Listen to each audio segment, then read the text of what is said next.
firman Tuhan mengatakan puji-pujian kita anak-anaknya itu bagaikan dupa yang harum. Satu hal kalau kita pernah tahu bahwa kata-kata menyembah itu dikatakan dalam bahasa aslinya adalah proskuneo. Saudara, proskuneo itu kalau saya dan istri menangkap, itu ibaratnya adalah seperti dua orang yang lagi berciuman, saudara. Dan malam hari ini bukan kebetulan saya akan menceritakan ada sebuah kisah cinta yang menarik antara dua orang yang sedang dimabuk cinta. Saya mau tanya, berapa banyak dari saudara yang pernah jatuh cinta? Haleluya, pernah? Haleluya. Saudara, jatuh cinta itu berjuta rasanya, betul enggak? Dan bahkan saudara, kadang-kadang kita mau untuk rela melakukan banyak sekali hal. Nah, kisah yang saya mau kisahkan ini ada dua orang laki-laki dan perempuan yang sudah dimabuk oleh cinta. Saudara, perempuan itu atau laki-laki itu adalah seorang raja muda yang bernama Salomo. Saudara pasti pernah mendengar nama Salomo ini. Salomo ini adalah seorang raja yang dipilih oleh Tuhan untuk menggantikan ayahnya meneruskan tahta daripada Raja Daud. Ada amin, saudara. Nah, kemudian saudara, ternyata pada waktu dia masih muda, dia itu mempunyai seorang kekasih hati. Firman Tuhan mencatat bahwa namanya, saudara, adalah seorang bernama Sulamait, atau Alkitab bahasa Indonesia mengatakan gadis sulam. Saudara sekalian, seperti yang kita dengar bahwa Salomo ini adalah seseorang raja yang sangat berhikmat sekali. Dan ternyata saudara, ketika Salomo muda ini, dia jatuh cinta dengan gadis sulam ini. Dan Alkitab mengatakan bahwa ini, para ahli teolog mengatakan bahwa ini kemungkinan besar adalah cinta pertamanya. Dan bahkan bisa juga disebut yaitu pernikahan Salomo yang pertama. Saudara, kisah cinta ini dituliskan dengan begitu detail di sebuah kitab yang namanya Kidung Agung. Saudara di rumah bisa membacanya dengan baik. Total ada 8 pasal yang menceritakan tentang awal kisah cinta mereka, percintaan mereka, keintiman mereka, pernikahan mereka, dan bahkan akhirnya mencapai kedewasaan mereka di dalam cinta. Dan salah satu puncak daripada kisah kasih mereka tercatat pada kitab Kidung Agung pasal 7. Saya mau mengajak jemaat untuk melihat pada malam hari ini. Kita akan melihat bersama-sama Kidung Agung pasal yang ke-7. Ayat yang pertama sampai dengan ayat yang ke-10.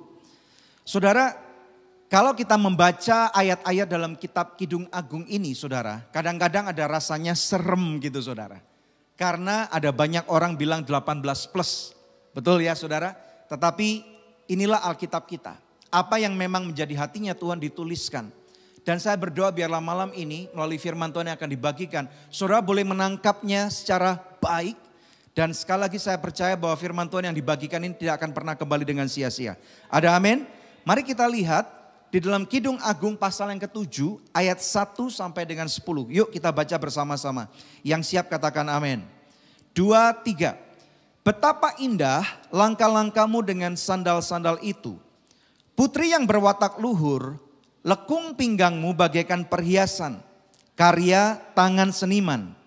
Pusarmu seperti cawan yang bulat, yang tak kekurangan anggur campur. Perutmu timbunan gandum, berpagar bunga-bunga bakung. Ayat 3. Seperti dua anak rusa buah dadamu, seperti anak kembar kijang. Lehermu bagaikan menara gading, matamu bagaikan telaga di Heshbon, dekat pintu gerbang Batrabim. Hidungmu seperti menara di gunung Libanon yang menghadap ke kota Damsyik. Ayat 5. Kepalamu seperti bukit Karmel, rambut kepalamu merah lembayung. Seorang raja tertawan dalam kepang-kepangnya. Betapa cantik, betapa jelitanya engkau. Hai tercinta di antara segala yang disenangi. Sosok tubuhmu seumpama pohon korma dan buah dadamu gugusannya. Ayat 8.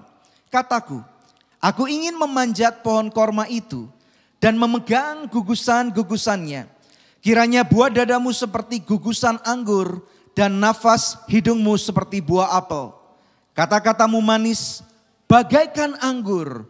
Ya, anggur itu mengalir kepada kekasihku dengan tak putus-putusnya. Melimpah ke bibir orang-orang yang sedang tidur. Ayat 10. Kepunyaan kekasihku, aku, kepadaku gairahnya tertuju. Haleluya. Saudara, bagaimana perasaan saudara ketika membaca ayat-ayat cinta ini? Saya percaya saudara ini adalah suatu kisah cinta yang luar biasa. Dan tahu nggak saudara, ada satu kabar bahagia yang saya mau ceritakan kepada saudara. Sebenarnya kisah Salomo dengan gadis Sulam ini adalah suatu kisah daripada sebuah bayang-bayang. Bayang-bayang apakah itu? Bayang-bayang bahwa begitu besar kasihnya Tuhan. Bahwa Salomo itu sebenarnya adalah gambaran daripada seorang raja surga. Saudara, kekuasaan Salomo sangat besar. Tetapi dengar baik-baik, ada seorang raja yang kekuasaannya jauh lebih besar, lebih hebat, lebih perkasa daripada Salomo. Kita tahu di dalam Alkitab dicatat bahwa Salomo itu memerintah selama 40 tahun. Seperti bapaknya Daud, Salomo tidak pernah kalah perang. Tetapi saudara, kita tahu bahwa di akhir daripada kehidupan Salomo ada banyak kejatuhan. Makanya saudara, kita tahu bahwa sebenarnya sosok ini secara sempurna adalah gambaran daripada Tuhan Yesus Kristus. Salomo tidak bisa menyempurnakan daripada apa yang menjadi rencana Tuhan. Karena Salomo adalah manusia. Setuju, katakan amin. Saudara, manusia akan selalu gagal. Makanya saudara, ketika penciptaan yang sempurna daripada Tuhan, siapakah itu? Apakah itu? Yakni saudara dan saya. Tahu nggak saudara, firman Tuhan mencatat bahwa saudara ini berharga di matanya. Coba katakan kepada diri saudara sendiri. Katakan, aku berharga di mata Tuhan. Coba lihat kiri kanannya. Atau saudara yang menyaksikan secara recording, saudara juga boleh berkata, aku berharga di mata Tuhan. Ada amin saudara? Ketika kita berharga di mata Tuhan, sayangnya kesempurnaan, kecitraan yang dimiliki oleh manusia itu harus hancur. Akibat apa saudara? Akibat dosa. Tadi ternyata ketika saya membaca dalam kitab Kidung Agung itu, saudara, kita tahu bahwa tidak mungkin gadis Sulam itu bisa dengan mudah menikahi Salomo. Tidak mungkin saudara. Karena ada satu gap pemisah yang sangat besar. Salomo adalah seorang raja, seorang bangsawan. Gadis Sulam adalah seorang wanita biasa. Wanita rakyat kebanyakan. Dan bahkan ada beberapa ayat dalam beberapa pasal mengatakan bagaimana gadis Sulam itu bingung mencari di mana kekasih jiwanya. Saudara, ketika manusia jatuh dalam dosa, manusia tidak bisa lagi bercengkrama dengan mudah untuk berjumpa dengan Tuhan. Nggak bisa. Ada jurang pemisah yang sangat besar. Manusia mencoba untuk mencari Tuhan. Manusia mencoba untuk membangun relasi dengan Tuhan. Tetapi sehebat-hebatnya manusia, ada batasnya saudara. Karena apa? Kita sudah jatuh dalam dosa. Tetapi sesuatu yang berbeda. Ada satu rencana agung yang sangat besar. Rencananya apa saudara? Yakni Allah Bapa mengatakan, aku sangat mengasihi kamu. Dan dia melakukan segala upaya. Dan tidak ada satupun upaya yang berhasil. Bukan karena dia bukan Allah yang besar. Tetapi karena kekudusan. Dosa upahnya adalah maut. Dan kita tahu tidak ada satu hal pun di dalam kehidupan manusia yang dapat kita lakukan untuk membuat dosa kita dapat diampuni. Saudara, di dalam ritual-ritual kepercayaan ataupun agama, termasuk di dalam Alkitab Perjanjian Lama, ada begitu banyak ritual, penyembelihan daripada domba, apapun saudara, penyucian, upacara-upacara apapun, bahkan melalui kepercayaan-kepercayaan yang lain kita lihat. Ada banyak orang-orang yang saudara mereka berpikir bahwa mereka mencoba membangun dengan hubungan dengan Allah, dengan Tuhan, tetapi terbatas. Jurang pemisah itu tidak dapat dilewati, karena manusia sudah binasa, manusia sudah cacat, sudah celah di matanya Tuhan. Tidak ada satupun upaya yang akan cukup untuk meredakan kemurkaannya Tuhan. Sehingga saudara, rencana yang agung harus dijalankan. Raja daripada surga itu harus turun tahta ke muka bumi. Firman Tuhan mengatakan dia harus menjadi sama sebagai manusia. Sama seperti saudara dan saya. Dan ketika dia dapat menyamakan dirinya dengan manusia, dia harus meninggalkan keilahannya. Dia tidak boleh menggunakan keilahannya di muka bumi. Karena apa? Kita pasti binasa. Tetapi saudara kita tahu, jalan itu harus ditempuh. Bukankah kasih atau cinta itu harus berkorban? Ada amin. Saudara yang pernah jatuh cinta, sedang pacaran atau bahkan menikah. Saudara pasti tahu kalau nggak ada pengorbanan namanya bukan cinta. Betul nggak? Justru semakin besar pengorbanannya, kita sama-sama tahu semakin besar pula cintanya. Betul nggak? Ada amin saudara. Saudara, tidak ada kepercayaan yang lain yang mengatakan bahwa Allahnya atau Tuhannya itu rela menjadi manusia. Nggak ada. Bahkan ada banyak orang yang bingung berpikir, kenapa memang Tuhan harus jadi manusia? Kenapa nih? Bahkan ada orang-orang yang dengan begitu kasar mengatakan di dalam kebodohan karena tidak mengerti. Bukannya kalau menjadi manusia bisa sakit? Apakah Tuhan bisa sakit? Nggak masuk akal. Apakah Tuhan kalau menjadi manusia bukannya manusia bisa lapar? Apakah Tuhan akan lapar kok nggak masuk akal? Apakah Tuhan kemudian akan buang air besar karena manusia buang air besar? Kok nggak pantas? Tuhan kok buang air besar? Manusia bisa jatuh sakit. Katanya Tuhan itu perkasa. Kenapa Tuhan harus juga bisa jatuh sakit? Kok nggak masuk akal? Saudara, semua hal-hal ini dipertanyakan karena apa? Manusia mempunyai satu pengertian. Ini yang tadi disebut ada satu gap pemisah yang tidak dapat dimengerti. Ketika ada dua insan, laki-laki dan perempuan jatuh cinta. Orang bilang berjuta rasanya. Tempat yang jauh pun itu dirasa dekat, saudara. Betul enggak? Ada amin. Biaya yang mahal pun dibilang nggak apa-apa. Karena apa? Cinta. Apalagi Tuhan. Dia bisa melakukan apapun juga. Dia pemilik daripada alam semesta. Bumi, bulan, bintang, jagat raya. Semua planet-planet. Semua gugusan-gugusan bintang, salah satunya Bima Sakti. Kalau saudara pernah lihat foto-foto dari NASA atau foto-foto dari Hubble teleskop. Ada kamera yang paling baru, saya lupa namanya itu. Kalau nggak salah ada Davidnya gitu saudara. Gambarnya bagus-bagus. Sangat indah, sangat cantik. Tidak mungkin man-made, tidak mungkin buatan manusia. Seindah-indahnya buatan manusia, puji Tuhan saudara ya. Saya pernah berkeliling ke banyak negara. Melihat taman-taman yang bagus. Melihat arsitektur yang indah. Kadang-kadang kita kagum. Melihat alam yang sangat indah. Di Indonesia pun banyak. Tetapi saudara tahukah? Ketika Tuhan berkeliling jagat raya. Berkeliling jagat raya. Tuhan bisa kan saudara? Dia bisa pergi keliling jagat raya kemanapun dia mau. Karena itulah kebesaran Tuhan. Dia mau menikmati ciptaannya yang sangat luar biasa. Tetapi ternyata tahu nggak? Tidak ada yang sepadan dengan kamu. Dengan kamu. Dengan aku. Enggak ada satupun yang sepadan dengan manusia. Tidak ada yang dapat memuaskan hasratnya Tuhan. Ketika ada orang yang dengan sukarela tanpa dipaksa mengangkat tangannya untuk memuji dia. Hati Tuhan leleh saudara.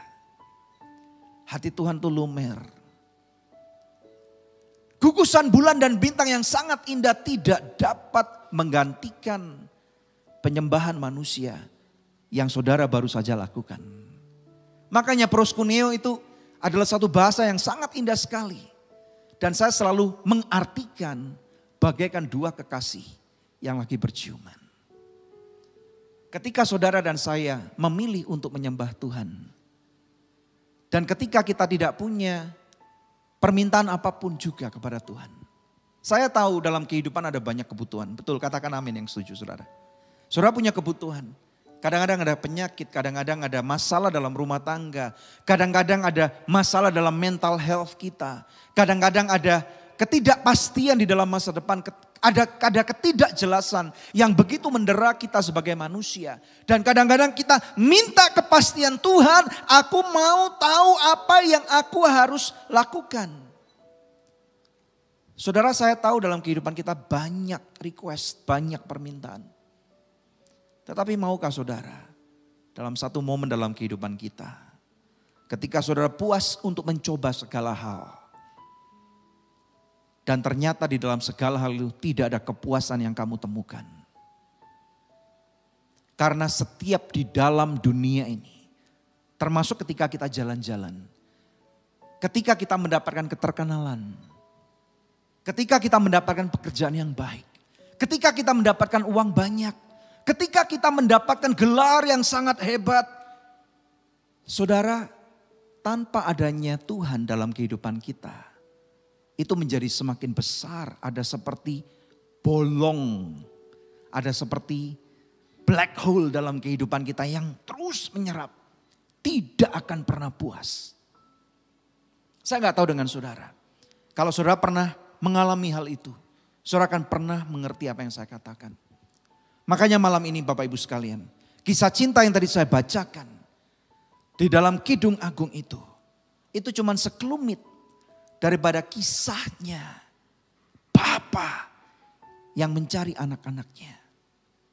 Sehingga dia harus datang menganalogikan, menceritakan ada satu mega plan yang sangat besar supaya dia dapat mengkonsumsi kita, penyembahan kita, menikmati kita. Karena tidak ada sesuatu yang lebih baik daripada apa yang dapat kita berikan kepada Bapa. A moment with you. Sebenarnya saudara, kadang-kadang kita pikir kalau kita jatuh cinta, firman Tuhan menganalogikan tadi itu. Salomo itu sebenarnya adalah sebuah bayang-bayang daripada seorang raja yang sangat besar. Namanya raja di atas segala raja. Tuhan di atas segala Tuhan. Yesus namanya. Gadis sulam itu adalah bayang-bayang. Dari apa saudara? Dari kita manusia. Tidak ada cara yang lain yang dapat menjadikan kisah cinta itu terjadi. Gadis sulam mempunyai banyak keterbatasan. Gadis sulam memiliki banyak dalam tanda kutip ketidaksempurnaan. Hanya raja itu yang dapat memilih. Makanya malam ini atau bahkan kapanpun saudara mendengarkan recording ini, dengar baik-baik, raja sudah memilih saudara. Yang percaya katakan amin ini. Dan raja itu berkata, tidak ada cara yang lain kecuali aku harus berkorban demi kamu. Tidak ada cara yang lain. Semakin besar pengorbanan, semakin besar bukti daripada cinta kasih. Dan dikatakan dalam Yohanes 15 ayat 13. Tidak ada kasih yang lebih besar daripada kasih seorang yang memberikan nyawanya untuk sahabat-sahabatnya. Kita bukan lagi sahabat. Kita menjadi anak. Bukan lagi anak, kita naik derajat lagi saudara. Kita menjadi kekasihnya Tuhan.